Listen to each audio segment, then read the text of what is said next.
Selamat sore, Semeton Radar Bali Digital, kembali bersama saya Surya Kencana. Hari ini kita kedatangan tamu spesial.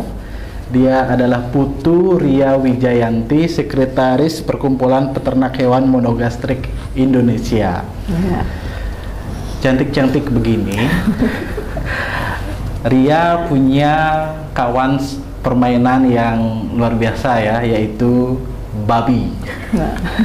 Ria, ya. Kamu cantik-cantik, kenapa memilih konsentrasi ngurus babi? Aduh, kategori cantik itu kayaknya banyak ya. Baik, ya. Kenapa memilih babi? Saya sih sebenarnya juga bingung kenapa sih kok bisa akhirnya jatuh hatinya pada babi gitu. Karena dulu kan memang waktu kuliah saya di Warma Dewa itu di jurusan Ekonomi Manajemen Pemasaran. Jadi dari semester 1 sampai 4 masih di Udayana, 5-6 pindah gitu ceritanya. Kemudian setelah kuliah, kerja sambil kuliah, jadi instruktur. Setelah jadi instruktur, kemudian ada keinginan untuk menjadi pengusaha gitu. Karena kalau misalnya kita hanya sekedar jadi tenaga kerja, begitulah istilahnya, mungkin jiwa saya tidak di situ. Tuh, akhirnya memilih coba deh untuk membuat suatu usaha. Pada saat itu saya berpikiran untuk membuat mesin, karena kayaknya asik nih jual beli mesin gitu kan. Karena suami saya memang dasar pendidikannya dia teknik mesin. Berarti sudah punya suami ya, Mbak? Ya? Oke. Sudah ada yang punya, Semeton ya. Jadi mohon maaf kalau ada yang bertanya lebih lanjut nanti seputar babi aja. Oke, lanjut. Iya. Nah, karena dia punya skill di bidang teknik, saya berpikir ini kayaknya bisa dimanfaatkan gitu untuk jadi suaminya bisa dimanipulasi. Oke. Kemudian ayo kita bikin apa gitu. Tercetuslah ide untuk membuat mesin produksi pakan ternak. Nah, berhasil. Yang jadi pertanyaan adalah kita akan jual dengan harga berapa, kemudian seperti apa. Cuma mesin ini harus diuji coba dulu. Uji coba kan tentu menghasilkan pakan kan begitu. Nah, waktu itu uji cobanya kebablasan, pakannya kebanyakan gitu. Nah, karena pakannya ini banyak, akhirnya kita coba pelihara gitu. Pelihara. Ya. Dan pilihan jatuh pada babi. Babi, karena sebenarnya sebelum babi itu saya sudah coba bebek, lele, ayam, sapi juga sudah, kambing, terakhir babi. Gitu. Jadi kenapa babi? Klik saya dan suami itu memang di babi. Nah, setelah masuk ke bidang peternakan babi ini, kita ternyata banyak belajar bahwa ini tidak hanya sekedar beternak. Beternak itu tidak hanya menghasilkan hewan ternak, tapi ternyata kami harus banyak belajar mengenai bagaimana tingkah lakunya ternak itu sendiri, bagaimana cara pemeliharaannya, bagaimana strategi pertumbuhannya dia, populasinya, dan penjualannya, dan banyak sekali yang perlu saya pelajari di situ. Dan terakhir ternyata ternak babi ini juga menjadi bahan monopoli juga ternyata. Gitu. Monopoli. Iya, betul. Semakin diselami, akhirnya semakin banyak yang harus dipelajari. Gitu. Jadi semakin asik gitu. Jadi ketika saya hanya berpikir babi hanya mentok di situ saja, setelah mendalami ternyata babi ini banyak banget yang perlu saya pelajari. Semakin dipelajari semakin asik jadinya, asik sendiri dengan babi. Baik, jadi itu yang menyebabkan Mbak Ria ini setiap hari posting tentang babi di akun media sosial. Iya, betul. Setelah saya simak ya, lebih banyak posting tentang babi ketimbang posting suaminya sendiri. Itu betul. Itu bagaimana itu Mbak Ria? Jadi lebih cinta babi. Oh, lebih cinta babi. Baik, dan begini Mbak Ria, semakin saya berusaha mengenal Mbak Ria, ternyata di sini juga bukan hanya sekadar memelihara babi ya, tapi juga ada perjuangan di dalamnya. Bahkan ini status Mbak Ria 4 jam yang lalu ya ini. Yakinlah kawan-kawan, kita tidak sendirian. Masih banyak orang baik yang akan membantu kita agar tetap bisa beternak. Iya, betul. Kok serem banget nih Mbak Ria, maksudnya apa ini gitu loh? Jadi begini, ternak babi ini ada manajemennya. Jadi saya yakin juga semua peternak bukan cuma babi aja, ayam juga begitu. Jadi babi ini ternak babi akan menghasilkan daging babi. Daging babi tidak hanya dikonsumsi tapi juga akan diproduksi menjadi bahan produksi sosis dan sebagainya. Nah, kalau dia masuk ke industri pengolahan daging, tentu ada kontinuitas.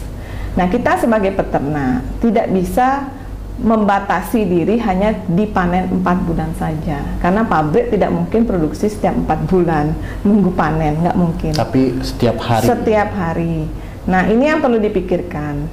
Jadi kalau misalnya ada terputusnya mata rantai ini, pabrik juga tidak bisa produksi.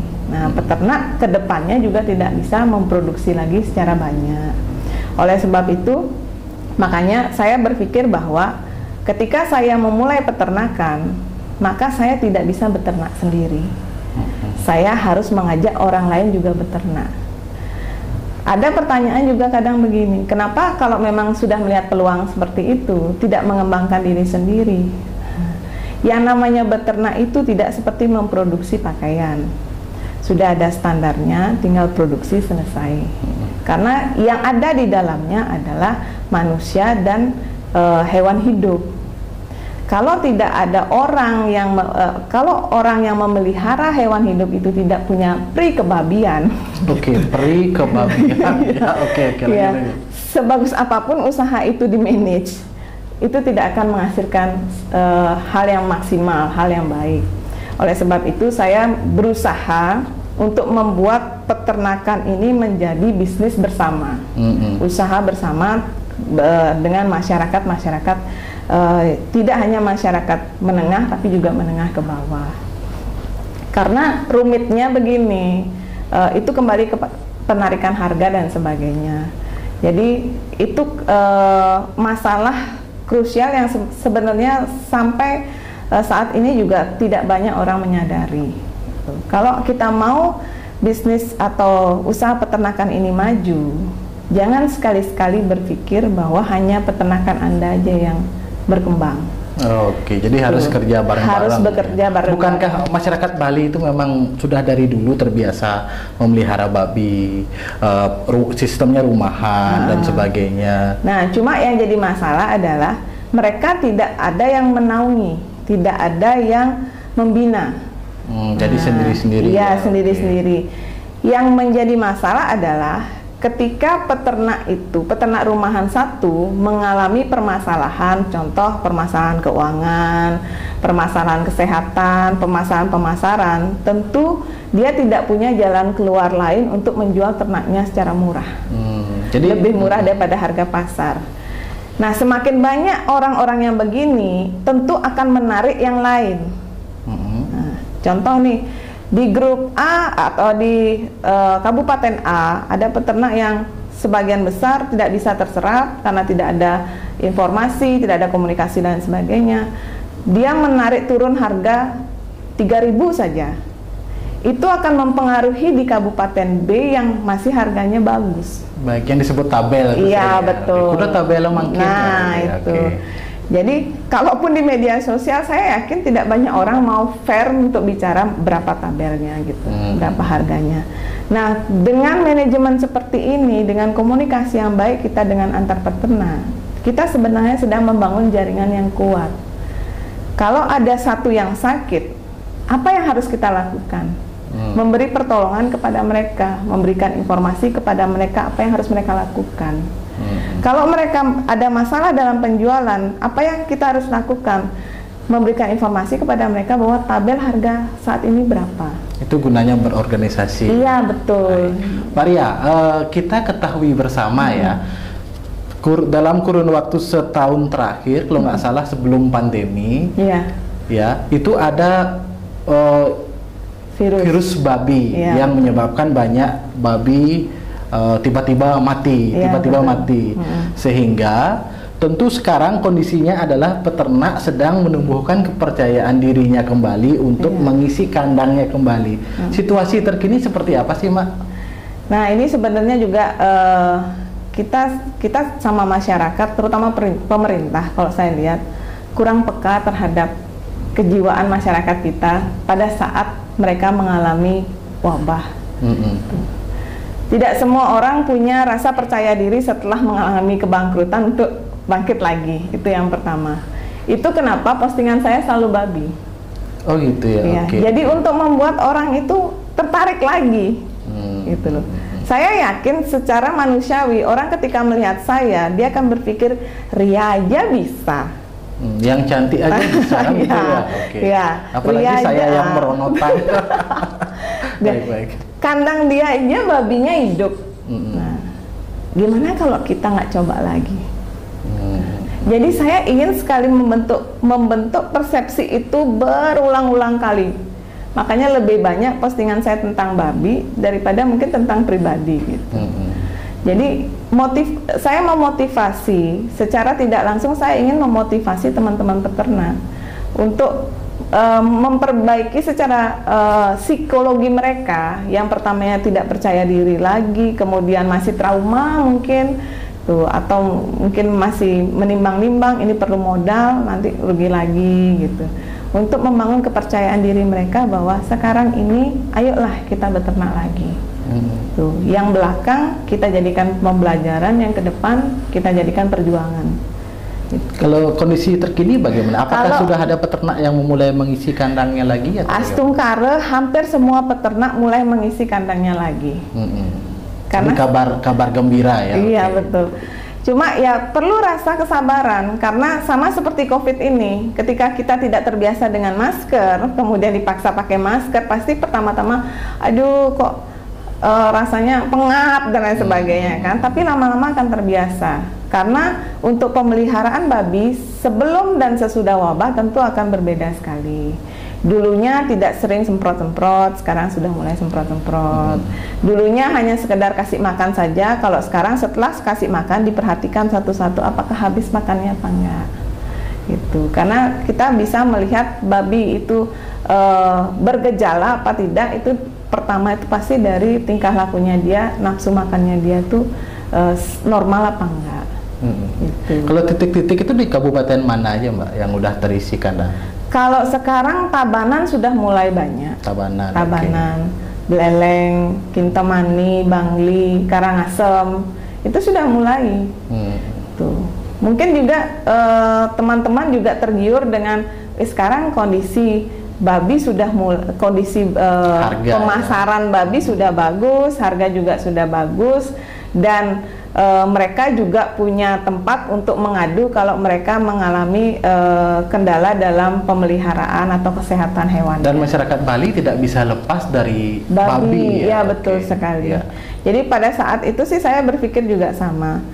Kalau ini sampai punah, jadi anak-anak saya tuh hanya melihat babi tuh di kartun Disney aja.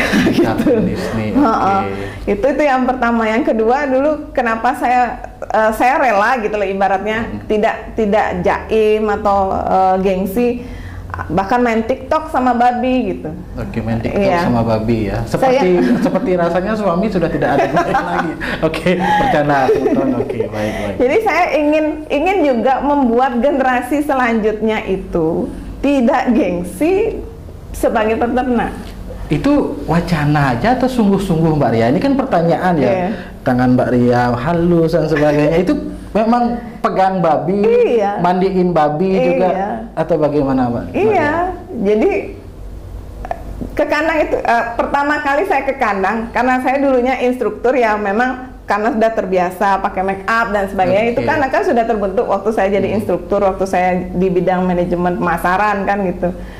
Dan saya tidak mungkin lah merubah diri saya tanpa make up dan sebagainya. Inilah karakter saya. Cuma saya sekarang jadi peternak gitu aja. Dulu jijik berarti?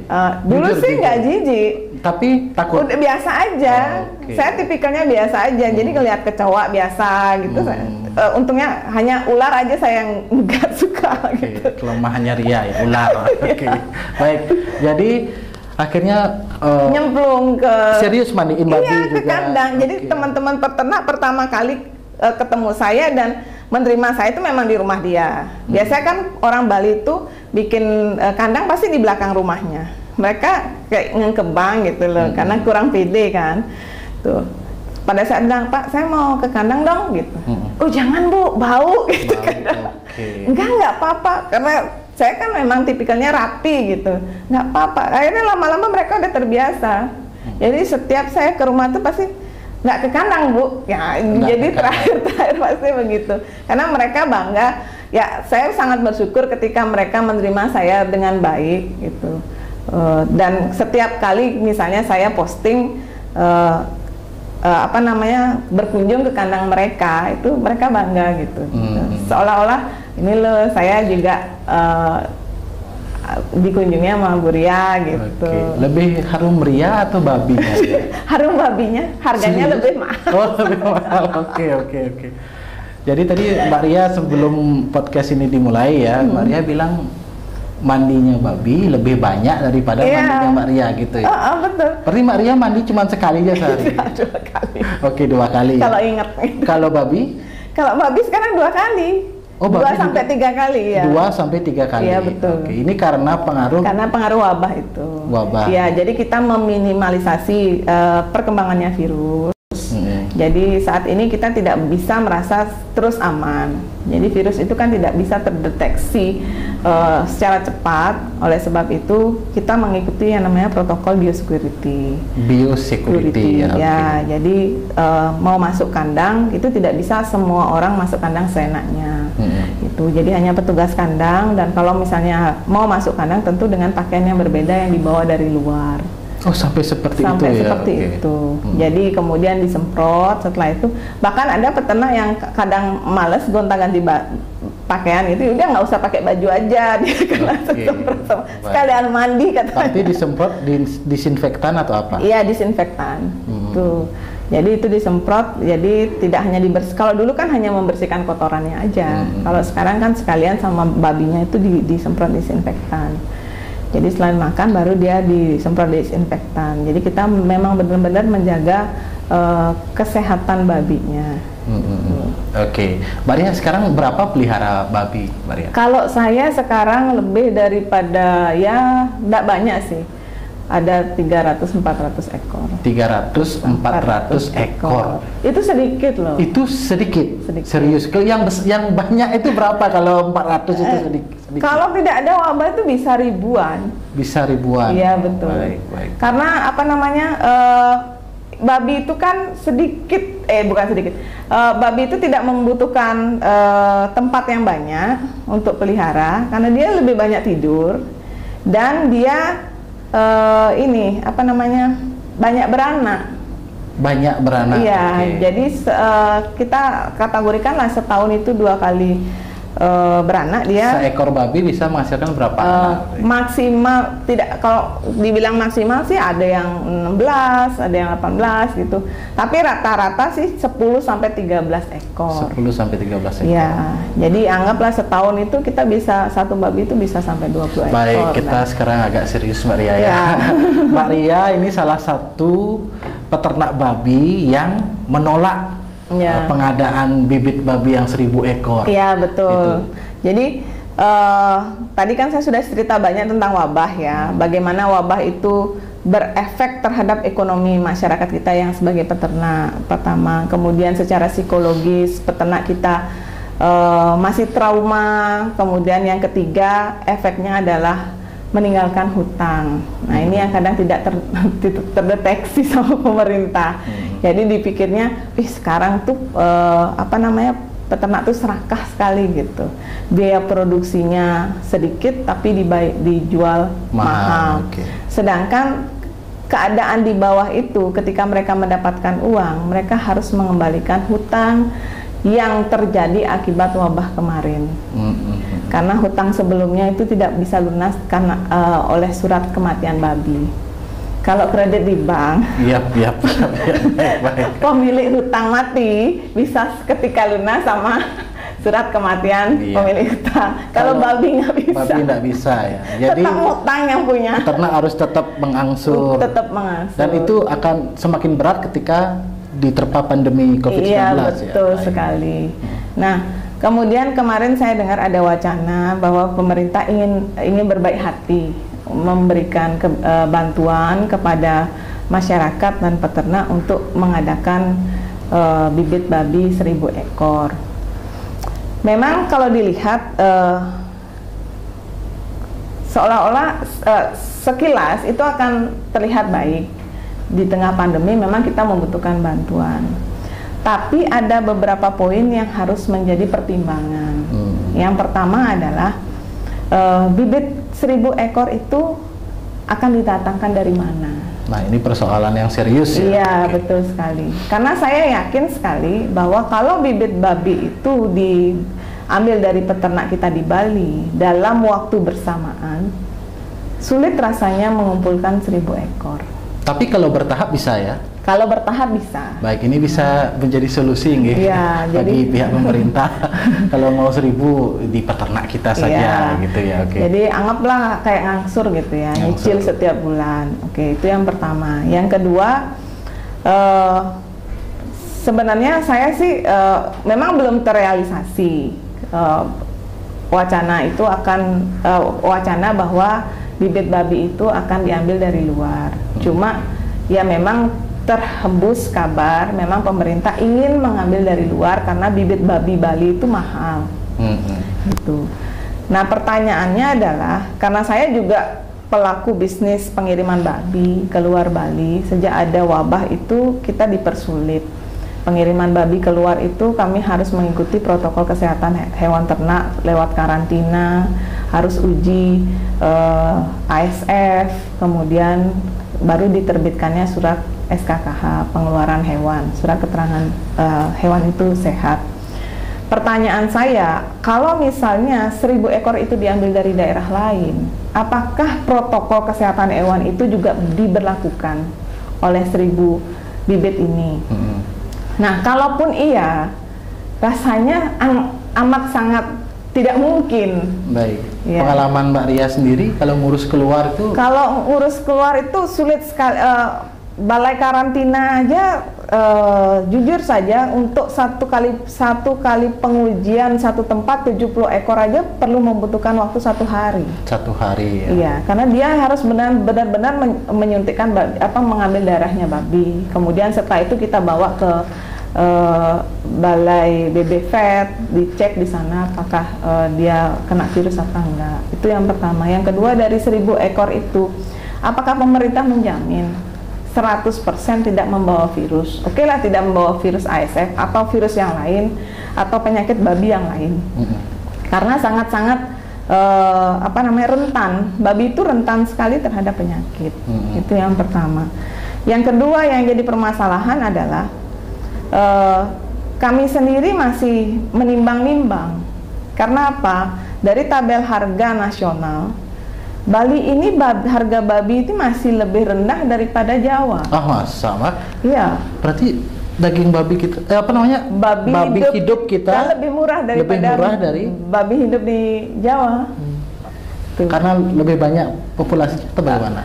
Karena memang konsumsi babi di Jawa itu lebih banyak daripada di Bali sebenarnya. Waduh. Serius, Mbak? Iya. Oh, berarti konsumsi babi di Jawa, Pulau Iya. Jawa lebih banyak daripada di Bali. Di Bali. Ini real, Mbak ya? Real memang. Karena mereka kontinuitasnya tetap. Gitu. Kalau kita kan lebih banyak pemotong rumahan. Tuh, kalau mereka kan langsung dengan industri dan sebagainya, hotel. Nah, apalagi mereka hotel masih lebih hidup daripada kita. Restoran juga begitu kan. Cuma industri rumah makan kita yang menggunakan babi paling banyak itu kan hanya babi guling aja. Berarti kita di posisi keberapa, Mbak? Kalau nggak salah itu kita ada di posisi ke-6 ya. Di Indonesia? Di Indonesia ada Jakarta, Medan, Surabaya, tuh. Jadi kita di posisi ke-6. Nah, jadi saya kasih lihat. Baik, lanjut aja Mbak. Ya. Kita lihat Mbak. Oke. Jadi Posisi ke-6. Iya. Oke. Kalau nggak salah 4 sampai 6 lah itu. Nggak pernah posisi pertama harga paling tinggi itu di Bali. Jadi itu nggak kalau pernah. kompak sebenarnya peternak Bali memperhatikan protokol kesehatan ya di kandang dan sebagainya sebenarnya sangat potensial. Bisnisnya sangat bisnis potensial. ini ya. Iya betul, sangat potensial sekali. Bisa memasok Keluar babi Bali, ya, iya keluar, betul. ya. Baik. Dan konsumsinya itu tidak hanya di Bali aja. Jadi ibaratnya kita tidak hanya bisa jualan di Bali, tapi di luar Bali. Bahkan di Papua lebih mahal loh. Bisa. Berapa Mbak kalau di Kalau di Papua kalau nggak salah kemarin 70.000 sampai 80.000. hidup ya? Hidup. Perbandingannya dengan Bali? Bali hanya 50.000. Jauh sekali. Jauh sekali ya. Kalau digarap sebenarnya bagus banget gitu. Cuma yang selama ini mungkin nggak digarap bagus karena kita di dekat-dekat aja sudah bisa ngabisin populasi gitu. Selama ini. Jadi ngelempar ke Surabaya atau Jakarta aja sudah cukup. Oke, gitu. kita kembali ke yang babi 1000 bibit. ekor itu Nah, ya. jadi pertanyaan saya tuh sebenarnya lucu gitu. Ketika misalnya pemerintah ingin mengambil bibit dari luar, sedangkan harga di luar lebih mahal daripada di Bali, tentu jadi tanda tanya. Dari mana itu?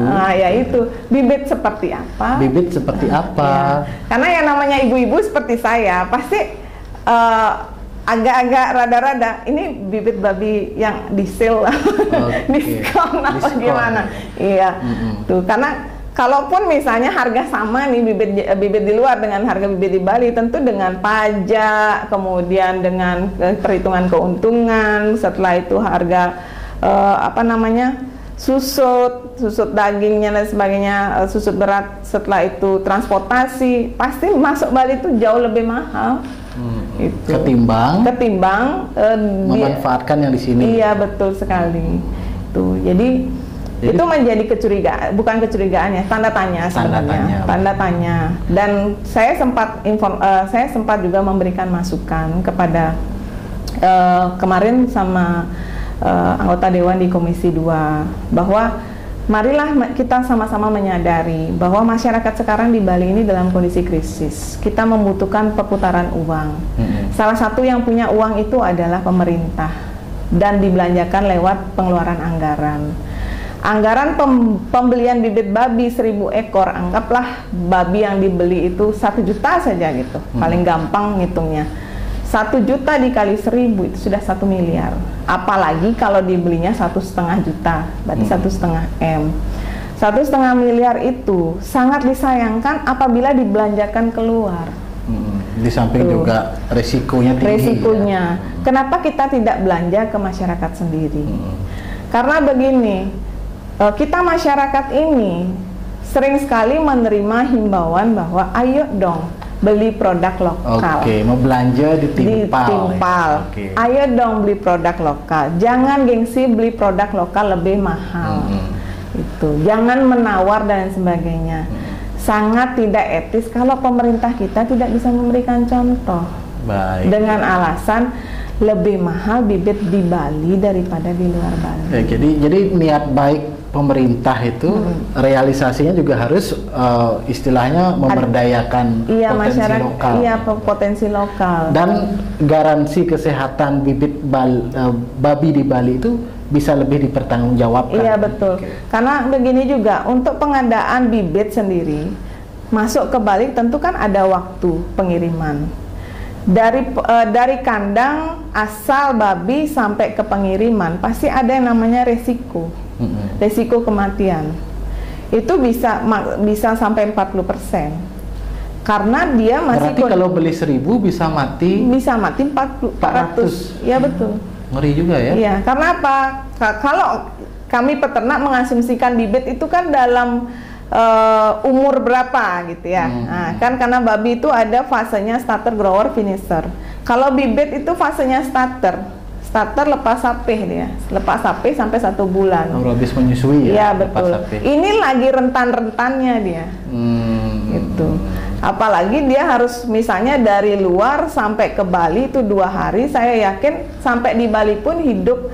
Kalaupun dia pada saat pembagian hidup, tidak akan bertahan 1 sampai 2 minggu. Ini penting menjadi catatan ya. Karena pada saat itu pasti dia harus ibaratnya beradaptasi dengan lingkungan yang baru, kemudian pakannya juga baru. Mungkin di tempat awal dikasih pakan apa, di tempat kita di rumah dikasih limbah dan sebagainya. Memang sih babi bisa makan apa saja, tapi tidak semua babi punya pencernaan yang bagus seperti teman-temannya gitu. Oke, dan yang pasti si babi-babi itu akan puasa 2 hari sampai ke Bali. Iya. Kalau saya puasa 2 hari, aduh, ngeri juga Iya. ya. Oke. Nggak, ya, dan yang mubazir kalau menurut saya nanti ketika memang itu masalah, nah ini jadi pertimbangan, bukan mencari-cari kesalahan, tidak. Ini akan menjadi pertimbangan pertimbangan secara kesehatan hewan ya. Ketika dia sudah dibagikan kepada peternak ataupun masyarakat, kemudian ternyata hewan ternaknya itu sakit ya, dikasih 10 sakit 4 mati, berita kematian ini akan menjadi momen untuk menurunkan harga babi. Oke, ya, baik. Ya, baik. karena yang namanya isu kematian itu sangat-sangat sensitif sekali mempengaruhi harga. Sama seperti pariwisata ya, Iya, babi betul. itu ya. Jadi Orang mati satu saja karena pembunuhan, orang isunya adalah Bali itu nggak aman. Oke. Jadi seksinya babi Iya. sama seperti seksinya Seksinya pariwisata Bali ya. Betul. Baik. Kayak kemarin akan ada isu virus Nipah itu Iya. kan yang terjadi tahun 1998 di Bangladesh dan Malaysia. Kemudian di-up lagi di CNN beberapa waktu yang lalu, bulan lalu kalau nggak salah. Itu baru beredar 1 minggu saja, itu sudah menarik turun harga babi. Karena peternak itu resah dia. Wih, bentar lagi ada virus lagi yang nggak jelas gitu. Hanya sekedar CNN itu hanya sekedar wacana ngasih tahu bahwa ada virus lain, virus ASF. Sebenarnya nggak ada itu virus di kita gitu. Oh gitu, jadi Iya. harus diklarifikasi juga ya. Iya betul. Jadi yang namanya media itu bisa memberitakan juga menginformasikan. Jadi bahwa tahun 1998 ada virus lain ASF, belum ketemu obatnya. Itu tidak berarti bahwa virus Nipah itu ada di Indonesia, gitu. Jadi dipikirnya bahwa ternyata ada virus Nipah loh di Indonesia, bukan.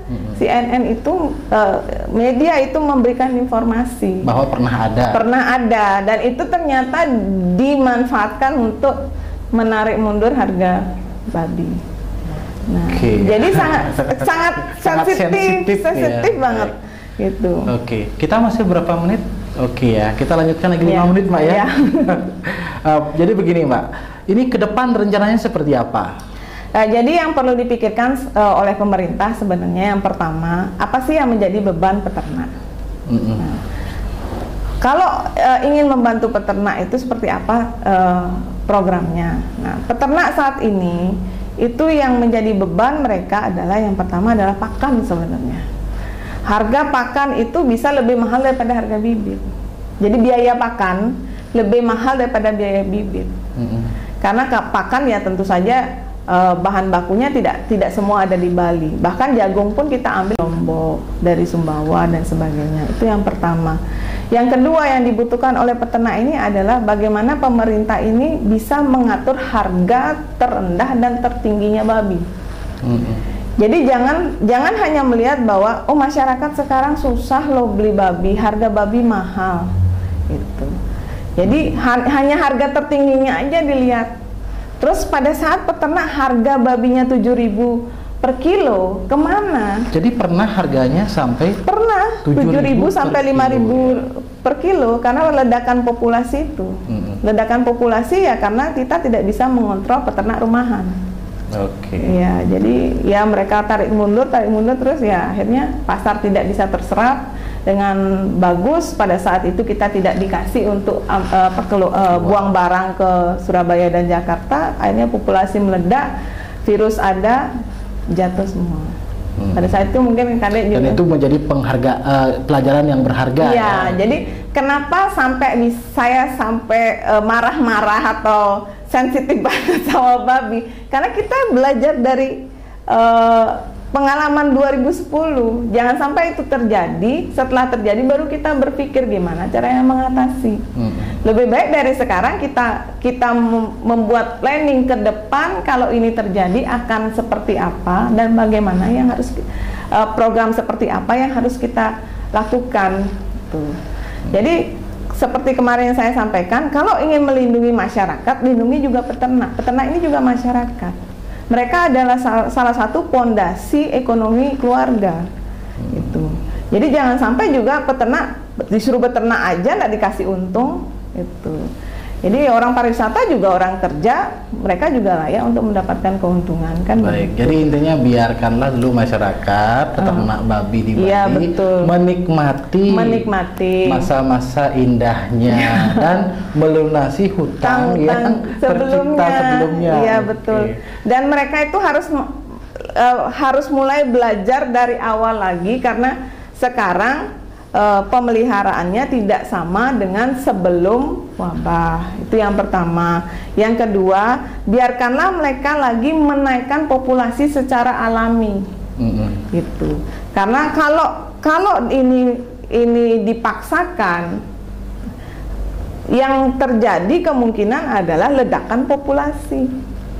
Nah, pertanyaan saya, kalau ini terjadi ledakan populasi, apa yang bisa dilakukan pemerintah? Kan balik lagi, oke lah, pemerintah mau datangkan 1000 enggak masalah. Kepada siapa dan seperti apa pertanggungjawabannya? Karena 4 bulan kemudian itu pasti panen, atau mungkin bibit yang dipakai tidak untuk penggemukan, untuk indukan. 4 bulan kemudian atau sekitar 6-8 bulan, tahun inilah anggap, akan terjadi yang namanya ledakan bibit. Populasi bibit. Siapa yang akan menyerap? Dan itu akan membuat harga turun, peternak lokal rugi ya? Iya, rugi karena harga akan tertarik turun. Karena mau tidak mau kita harus menyadari bahwa harga itu tergantung dengan populasi dan daya serap pasar.